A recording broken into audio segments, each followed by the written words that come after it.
नमस्कार, मैं हूं शैलेंद्र सिंह और आप देख रहे हैं हमारा यूट्यूब चैनल शब्द शब्द शैलेंद्र सिंह।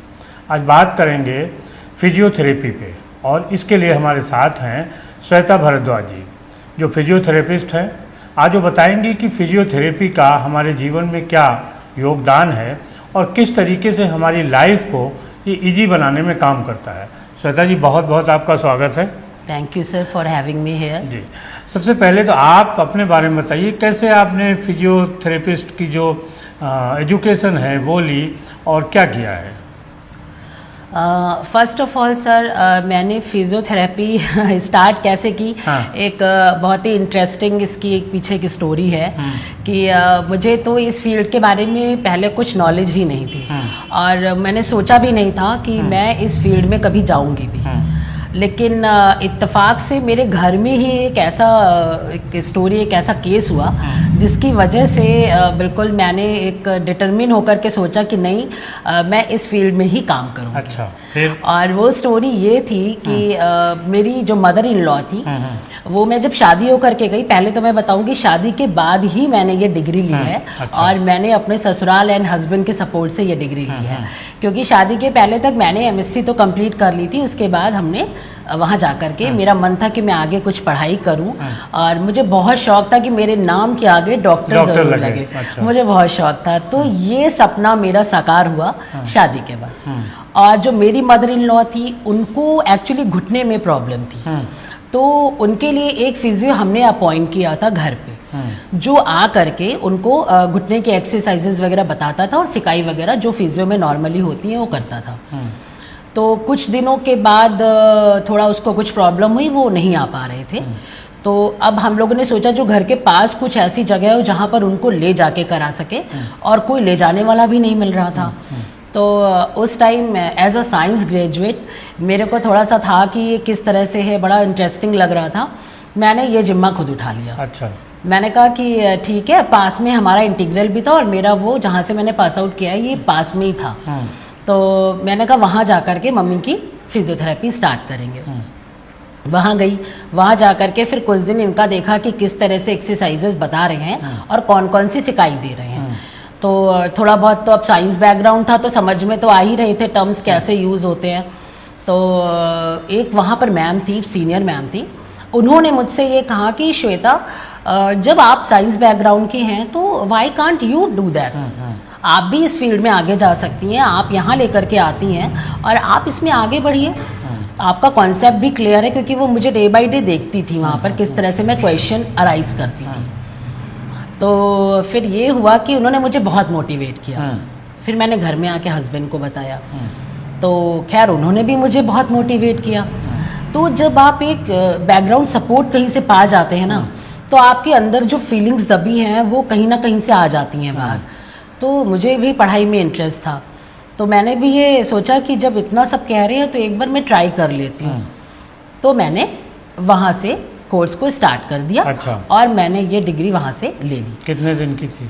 ये उस टाइम जब थी तो मेरी 4 इयर्स का कोर्स था और 6 मंथ्स की इंटर्नशिप थी। अच्छा, यहाँ से आपका सफ़र शुरू हुआ? जी, यहाँ से बस जो सफ़र शुरू हुआ बस अभी तक चल रहा है, and it has been 17 years, so long time. एक सवाल आता है कि आखिर फिजियोथेरेपिस्ट की ज़रूरत हमें कब कब पड़ती है? हाँ बिल्कुल सर, देखिए फिजियोथेरेपी एक होता है जिसको मीनिंग होता है फिजिकल थेरेपी, यानी कि भौतिक चिकित्सा। आपकी जो फिजिकल नीड्स हैं बॉडी की, आपको उसमें मशीनों के द्वारा या आपको मैनुअली जो कहते हैं हाथों के द्वारा, दोनों तरह से इसमें प्रोवाइड कराई जाती हैं। और इसकी ज़रूरत हमें डिफरेंट उस स्टेजेस में यूज़ होती है। अलग अलग बीमारियों में? हाँ, अलग अलग बीमारियों में यूज़ होती है। जैसे कि आप कह सकते हैं कि न्यूरोपैथी जो मेरा एक मेन उसमें है, तो न्यूरोपैथी इसका है जिसमें आप कहते हैं जो न्यूरोलॉजिकल डिसऑर्डर्स होते हैं उसमें फिजियोथेरेपी बहुत कारगर है। अच्छा। एक तरह से आप ये कह लिए कि ड्रग्स तो आपकी बाद में काम करती हैं, पहले फिजियोथेरेपी ही काम आती है। हाँ, नो डाउट कि ये लॉन्ग टर्म प्रोसेस जरूर है। किसी को 1 साल लगता है, किसी को 2 साल लगता है, बट किसी को 6 मंथ भी लगता है। तो बहुत काम आती है। और दूसरा है ऑर्थोपेडिक। अच्छा। जी, जैसे कि मतलब आपके घुटने में दर्द है, आपकी मसल्स वीक हो रही हैं और कंधा जाम हो रहा है, कमर में दर्द हो रही है, अब तो ये जेन्युइन प्रॉब्लम कॉमन हो चुकी है, तो इसमें भी आपकी रामबाण की तरह फिजियोथेरेपी काम करती है और ये लेनी बहुत ज़रूरी होती है। आप दवा एक बार को कितने दिन खाएंगे? अच्छा, आमतौर पे एक धारणा है कि अगर हम वो एक्सरसाइजेज सीख लें जी। जो फिजियोथेरेपिस्ट हमें बताता है तो हम खुद कर सकते हैं और हमें फिजियोथेरेपिस्ट की ज़रूरत नहीं पड़ेगी। नहीं सर, ये मैं तो नहीं कहूँगी कि ये बात सही है, क्योंकि अगर आपको सीखना है तो हाँ, ज़रूरी नहीं है आप बहुत सारे यूट्यूब चैनल पढ़े, आप जाके उस पर भी देख सकते हैं और बहुत से लोग करते भी हैं। फिर उसके बाद मेरे पास ही आते हैं। अच्छा। और फिजियोथेरेपी से ही सलाह ले करके कह के और तभी ठीक होते हैं। वो कहते हैं मैम हमने ये एक्सरसाइज इस पे देखी थी, जैसे मानिए किसी को कमर में दर्द है, उसने बैक एक्सरसाइज देखी, 3 सिंपल कौन सी एक्सरसाइज है, यूट्यूब पे गए, जा करके उन्होंने स्क्रॉल किया, जो एक्सरसाइजेस दिखी उन्होंने सिंपली कर लिया। लेकिन उसके पीछे एक इतना बड़ा रीज़न होता है कि आपको फिजिकल ट्रीटमेंट फिजियोथेरेपी के अंडर में क्यों लेना चाहिए। इसलिए वो आप उनके अंडर में जब आप गाइडलाइन से काम करेंगे तो आप सेफ रहेंगे। और आपको ये नहीं पता है ना कौन सी मसल्स कहाँ पर कैसे काम कर रही है, कौन सी नर्व दब सकती है, किस पे ज़्यादा प्रेशर आ सकता है, तो वो ठीक होने की दिशा से वर्स दिशा में जाने के बढ़ जाएगा। अच्छा। तो वो आपका दर्द और बढ़ा देता है। तो ये बहुत गलत है जो लोग आजकल करते हैं। मैं तो इसको बिल्कुल मना करती हूँ कि बिल्कुल भी नहीं करना चाहिए। तो गलत एक्सरसाइज करेंगे तो उसका बैड इफेक्ट पड़ेगा। बिल्कुल बिल्कुल। अच्छा, आजकल की लड़कियां, महिलाएं, इनकी लाइफ में क्या फिजियोथेरेपिस्ट की ज़रूरत है? डेली लाइफ में बहुत सारी ऐसी दिक्कतें आ जाती हैं, क्या क्या फिजियोथेरेपी से ठीक हो सकता है? देखिए, अगर बात करें सिर्फ वुमेन हेल्थ की, तो वुमेन हेल्थ बहुत आजकल एक नेसेसरी पॉइंट ऑफ व्यू से देखा जाए तो बहुत नेसेसरी है, जो कि हर महिला इग्नोर पे है, इग्नोरेंस पे चलती है। पहले घर परिवार को देखना है, उसके बाद हमें अपना करना है, ये सोच आम तौर पे सारी महिलाओं की है। वो अपने को पीछे करके लोगों को आगे करती हैं। लेकिन यहाँ पर ये चीज़ें नहीं होनी चाहिए और हमेशा उनको अपने लिए पहले सोचना चाहिए। ज़रूरी नहीं कि आप फिजियोथेरेपी ही करने, क्योंकि फिजियोथेरेपी तो आपको कोई प्रॉब्लम होगी तभी आप उस ओर बढ़ोगे। बहुत सारी और भी ऐसी साइडलाइंस हैं, जैसे कि आप योगा करिए, आप मेडिटेशन करिए, आप जिम जाइए। कुछ ऐसी चीज़ें हैं कि आप उनको डेली अपने शामिल करिए रूटीन्स में। अच्छा। ताकि आप जो है थोड़ा हल्का फुल्का वॉक भी, ब्रिस्क वॉकिंग होती है वही कर लीजिए, आप जॉगिंग कर लीजिए, बट यह है कि आप अपनी फिटनेस की तरफ एक कदम ज़रूर बढ़ाइए। अच्छा, अभी क्या कुछ डेली लाइफ में हमारे ऐसी चीज़ें होती हैं जो गलत करते हैं और जिनकी वजह से हमारी हड्डियों पे या दर्द होता है, जैसे बैठना है। हाँ। पोस्चरिंग क्या है, गलत कितनी होती है? ये बैड पोस्चर जिसकी आप बात कर रहे हैं, हम लोग इसको बैड पोस्चर में ही काम करते हैं इस पे, और बहुत से स्टूडेंट्स भी आजकल इसका शिकार हो गए हैं।